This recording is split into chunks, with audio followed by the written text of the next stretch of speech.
इतने में वो पिशाचिनी लड़की अपनी एक हाथ से मेरे पीछे के शर्ट को पकड़कर उड़ने लगी। मैं भी उसके साथ आकाश मार्ग की भ्रमण करते हुए उस दरबार के मुख्य द्वार पर उतर गया। उस दरबार की बनावट बहुत ही अलौकिक थी। ऐसा भवन मैंने कभी नहीं देखा था। उस आलीशान महल के मुख्य द्वार पर से हम दोनों चलकर जा रहे थे। आगे आगे मैं और पीछे पीछे वो पिशाचिनी लड़की।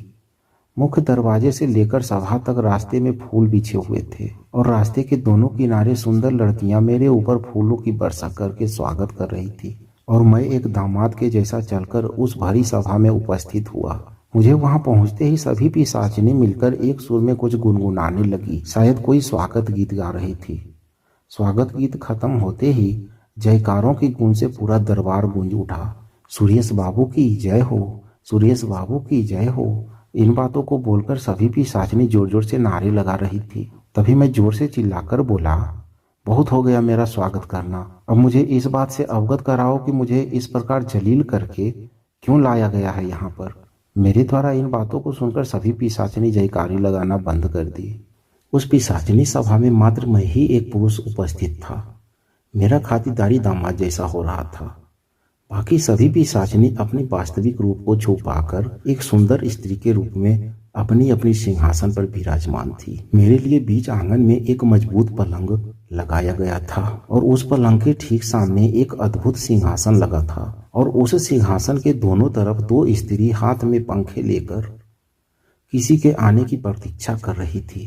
मुझे उस पिशाचिनी सभा के बीच खड़ा करके वो पिशाचिनी लड़की वहीं विलुप्त हो गई थी। मैं बीच आंगन में खड़ा होकर अपनी नजरें चारों तरफ घुमा घुमा कर उस लड़की को ढूंढ रहा था, लेकिन वो मुझे उस भरी सभा में कहीं नजर नहीं आ रही थी। तभी एक अदृश्य आवाज भरी सभा में सुनाई दिया, सुरेश आप अपनी आसन पर विराजमान हो जाएं। मैं उस आकाशवाणी को सुनकर चौंक गया और सोचने लगा, ये पिशाचिनी भी अपनी सभा को सभी उपकरणों से लैस करके रखी हुई है। उस आकाशवाणी को सुनकर मेरे अंदर किसी भी प्रकार की हरकत नहीं हुई। मैं ज्यों का त्यों खड़ा रहा, क्योंकि दर्द का हमें कोई डर नहीं था। इतने देर में एक अति सुंदर महिला अपनी कामुक अदाओं को बिखेरते धीरे धीरे चलकर उस अद्भुत सिंहासन पर विराजमान हो गई। उस महिला के सिंहासन पर बैठते ही अपने आप उसके ऊपर फूलों का वर्षा होने लगा। मैं उसके हाव भाव देखकर ही समझ गया कि यही तंत्रिका देवी है। ठीक उसके बगल में एक लंबी सी लड़की एक स्टूल लगाकर बैठ गई और उसके लिए एक प्लेट में तली हुई मुर्गा लाकर दिया गया और वो लड़की उस मुर्गे को नोच नोच कर खाने लगी। मैं उसकी हरकतों को देखकर समझ गया कि यही लड़की है पागल पिशाचिनी। कुछ देर वो महिला अद्भुत सिंहासन पर बैठकर मुझे एकटक देखती रही। तभी उस पागल लड़की ने मुर्गे को चबाते हुए बोली, ओए सुरेश, उस पलंग पर जाकर बैठ जा, या फिर सोना चाहता है तो सो जा। कुछ ही देर में तेरे साथ सोने वाली तेरा प्यार आने वाली है। उसकी बातों को सुनकर उस सभा में उपस्थित सभी स्त्रियां ठाके मारकर हंसने लगी। वो पागल पिशाचिनी बहुत ही कटाक्ष भरे स्वर में बोली जा रही थी। तभी मुझे गुस्सा आया और मैं बोला कि ये क्या नौटंकी है, मुझे इस प्रकार जलील क्यों किया जा रहा है। मेरी इस बात को सुनकर तंत्रिका देवी अपनी सिंहासन पर से उतरकर खड़ी हो गई और बोलने लगी, वो कौन है जो दरबार में आए मेहमान को परेशान करने की हिम्मत की है। इस सभा में अगर वो उपस्थित है तो तुरंत मेरे सामने खुद आकर खड़ी हो जाए। तभी वो पागल लड़की तंत्रिका देवी के तरफ अपनी हाथ हिलाते हुए बोली, अरे कोई नहीं होगा, आप अपनी जगह बैठ जाइए, ये सुरेश पागल है।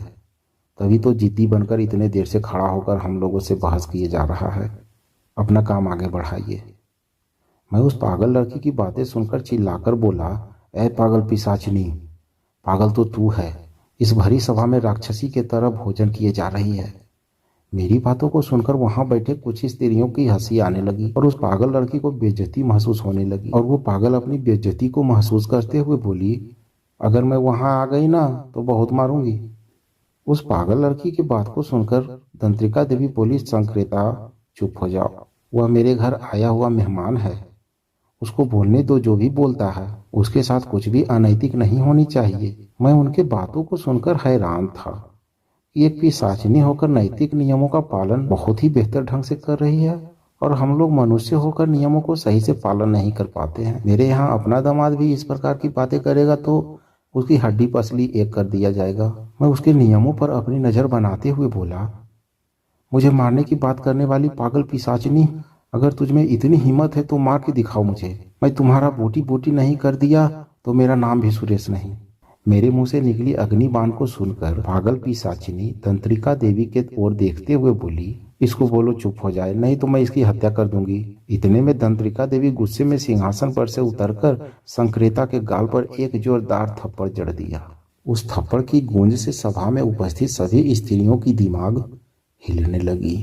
संक्रेता अपनी गाल को पकड़कर गुस्से भरी निगाहों से तंत्रिका देवी को देखी जा रही थी।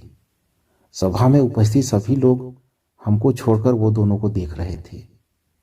कुछ देर के बाद संक्रेता अपनी गाल को पकड़कर जाने लगी। तभी मैं बोला, ये क्या किया आपने तंत्रिका देवी? क्या राजमाता का यही कर्तव्य होता है? आपको संक्रेता पर हाथ नहीं उठानी चाहिए थी।